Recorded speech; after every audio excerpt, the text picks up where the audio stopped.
Hello guys, in today's video I'm gonna show you how to fix Minecraft not opening, and it's easy. If you want to fix this issue, all you need to do is just first try to restart your PC, and that's it.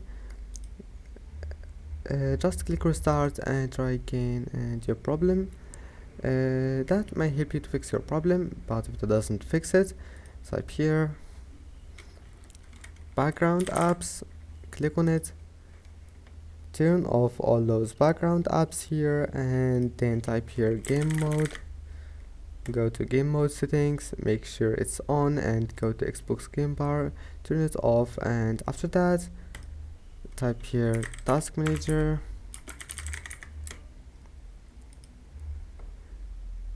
and now just maybe you'll find it like that. If you find it like that, click more details, and then go to memory, click memory to see applications that takes a lot of your memory. Now like Google Chrome, right click on it and click in task applications that you don't need, close all applications that you don't need, and that's it. Now your problem must be fixed. Don't forget to like, and see you in the next video.